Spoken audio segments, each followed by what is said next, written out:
Bonjour à tous et à toutes et bienvenue sur Le Bon MJ. Dans cette vidéo, j'aimerais répondre à une question. En fait, la dernière fois, dans ma vidéo sur la progression, j'ai demandé, voilà, est-ce que vous avez des idées de sujets que vous voudriez voir abordés? Il y a quelqu'un qui a dit, est-ce que tu pourrais parler des voyages, du pistage et des rôdeurs?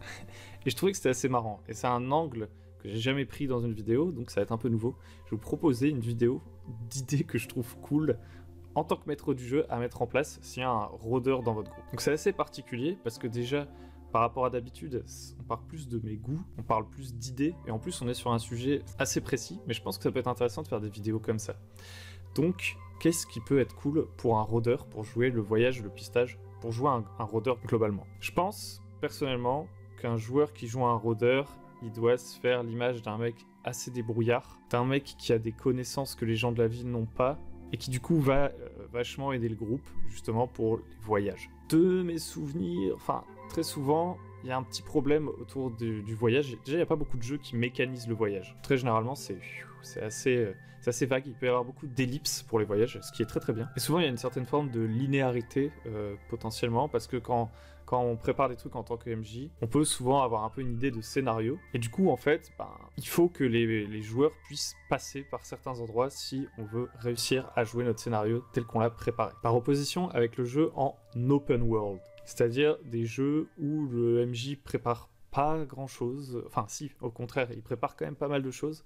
Enfin, ça dépend s'il est en émergence ou s'il adore fabriquer des trucs pendant des heures et des heures et des heures et des heures avant sa partie, mais où là en fait on va vraiment se fier plus aux objectifs que les joueurs choisissent en fait pour leur personnage et ils vont partir un peu dans toutes les directions.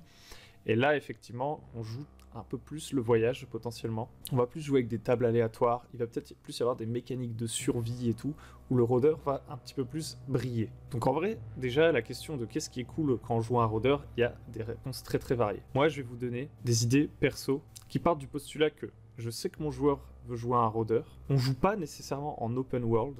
Il y a des objectifs assez précis et tout. Donc je veux que mes PJ atteignent certaines destinations. Mais je veux quand même que le rôdeur ait son mot à dire. Et donc qu'il y ait un enjeu sur le voyage. Puisqu'en fait, la plupart des compétences du rôdeur tournent autour du voyage. Donc il faut qu'il y ait de l'enjeu autour du voyage. Sinon, il vaut mieux que je dise à mon joueur que incarner un rôdeur, au mieux ça fera de lui un archer ou un mec avec un familier, un peu comme une classe de World of Warcraft. Mais ça va pas changer grand chose au voyage. Et donc dans cette situation, ma problématique c'est que je veux que les joueurs réussissent à se rendre à un endroit. Et donc dans ces circonstances, la problématique c'est que il faut que je mette de l'enjeu sur le voyage et donc des conséquences sur le voyage. Et je peux pas, je pense, faire reposer ça juste sur un jet de dés. À quels enjeux on peut penser dans un voyage? On peut penser à la vitesse que va prendre ce voyage. On peut penser aux ressources qui vont être épuisées durant ce voyage. Ça c'est vraiment si on a un certain aspect survie. Et je vais pas forcément jouer la fin, etc. dans la plupart des jeux de rôle auxquels je joue. Donc on ne va pas parler de ça. Mais ça tombe, ça vous intéresse et vous avez un jeu qui s'occupe de ça et c'est très bien. Et moi, ça ne m'intéresse pas dans cette vidéo. Deuxième truc, c'est la vitesse du voyage. Là déjà, je trouve que c'est un petit peu plus intéressant. En tant que maître du jeu, je peux prévoir quand ils vont arriver à une certaine destination, qu'en fonction du temps qu'ils ont mis à faire le voyage pour y arriver, la situation ne sera pas la même. Et dans ce cas-là, il faut que je prévoie ça vraiment à l'avance. Et les jets de dés et les décisions du groupe, et en particulier du rôdeur, puisque c'est lui le spécialiste du groupe, vont impacter la situation dans laquelle ils vont arriver.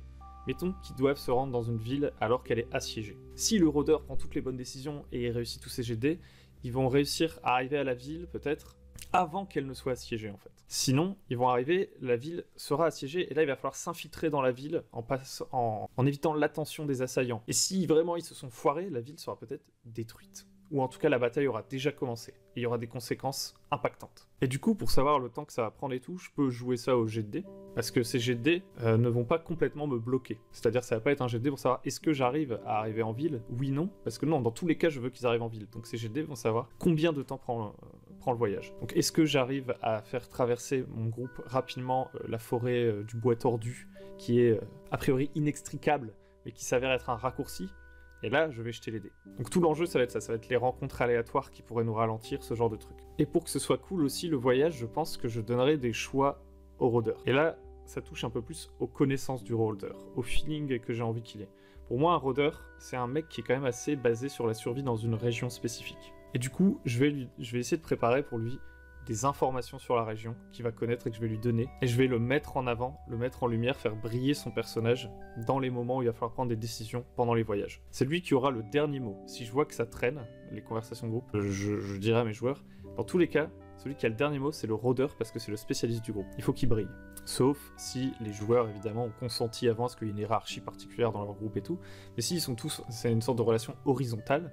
Je pense que je mettrai en place une règle qui dit que malgré cette relation horizontale, dans cette situation spécifique, le spécialiste, c'est le rôdeur, donc il tranche. Et je ferai la même chose dans d'autres situations concernant les autres personnages, etc., forcément. Pour le rôdeur, j'essaierai de lui donner des choix sur la manière d'entreprendre les voyages, des chemins différents qu'il connaît. Et s'il y a des jets de dés pour la nourriture et tout, personnellement, je ne mettrai pas forcément de l'enjeu sur la nourriture en tant que telle, mais sur le temps que ça prend de chasser pour trouver de la nourriture, par exemple, à quelle vitesse ils vont avancer. Donc voilà un peu pour moi. Et pour le pistage, c'est un petit peu pareil. Pour le pistage, je trouve que le problème du pistage, très souvent, je sais qu'il y a deux situations où il peut être utile. Il peut être utile si c'est votre joueur qui a l'idée de pister, comme ça. Ouais, j'essaie de trouver un mec et tout. Donc là, c'est très cool, il peut jeter les dés. Ça marche pas, c'est pas grave, si ça marche pas, l'histoire continue. Mais si je suis dans un jeu d'enquête, et qu'en fait, la seule piste véritable pour retrouver, par exemple, le criminel qui s'est échappé et tout, c'est le pistage, il faut surtout pas que toute mon enquête repose sur un jet de dés, parce que s'il rate, et que je dis, bah en fait, tu trouves pas le mec, l'enquête est foutue. Donc si j'ai prévu que mes joueurs suivent une piste au sol, pour trouver quelqu'un, le jet de dés, les conséquences qu'il va avoir, c'est pas de savoir s'ils vont trouver ou pas le mec, c'est de savoir s'ils vont tomber dans un piège. Si mon rôdeur réussit son test de pistage, il réussit à suivre la piste, il est ultra discret, ça lui fait gagner du temps, et il a potentiellement l'occasion de tendre une embuscade derrière au mec, ou d'arriver alors que celui-ci est endormi, j'en sais rien.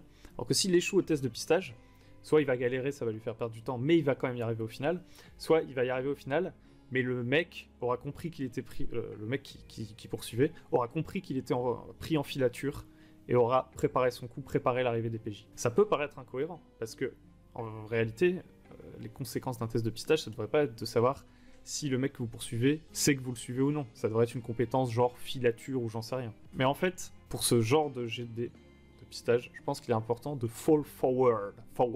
You know what I mean? C'est-à-dire que l'échec doit faire avancer l'histoire, ça doit pas être un stop. Si je décide que c'est un stop, que j'ai pas envie de travestir cette compétence pistage en une sorte de compétence de filature, savoir si on a suivi discrètement notre proie, il faut que j'ai des solutions alternatives.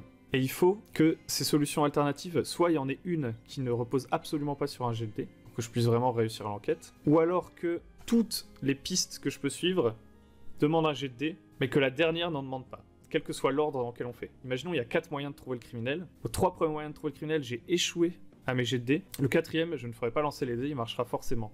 Mais par contre, il faut que ça ait des conséquences d'avoir pris autant de temps.